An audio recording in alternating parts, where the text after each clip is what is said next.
On vous avait montré en présentant la première ventilation, on vous avait dit qu'il y avait plusieurs types de ventilation. Et bien justement, voici un deuxième type de ventilation, un autre groupe, et on va de nouveau le démonter pour voir ce qu'il y a à l'intérieur.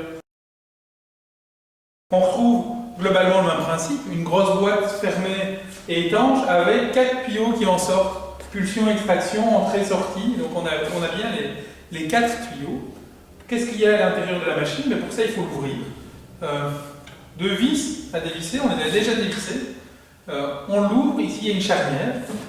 On voit que derrière la porte, on retrouve un mousse qui va faire l'étanchéité. Et donc quand on resserre les vis, ça va venir appuyer sur ces différents éléments de l'appareil et ça va créer l'étanchéité à l'air. On voit d'ailleurs que le mousse est marqué parce qu'il était à serrage.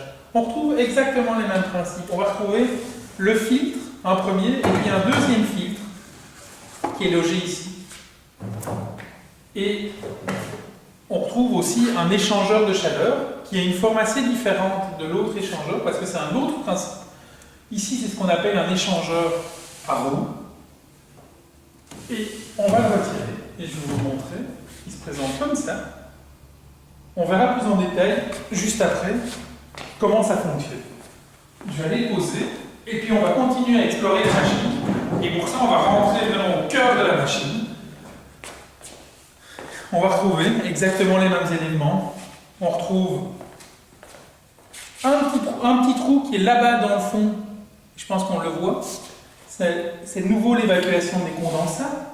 Et puis, un premier ventilateur et un deuxième ventilateur sur la droite. Donc les mêmes ventilateurs qui doivent être entretenus régulièrement pour ne pas accumuler de la poussière. Ça va permettre à la machine de durer plus longtemps et d'avoir une meilleure qualité de l'air. C'est tout simple. Une fois si on veut la fermer, on remet les filtres, on remet l'échangeur et on referme simplement la machine. Elle est de nouveau étanche et elle peut de nouveau fonctionner.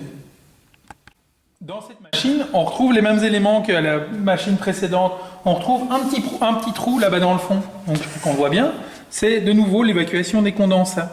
C'est pour éliminer toute l'humidité qui peut s'accumuler dans la machine. Et puis, on retrouve sur la gauche un premier ventilateur. Et puis sur la droite, le deuxième ventilateur. Donc, comme dans l'autre machine, on a 2 ventilateurs qui doivent être entretenus à peu près une fois par an pour éviter un dépôt de poussière. Donc on va les nettoyer, ça leur permettra de durer plus longtemps.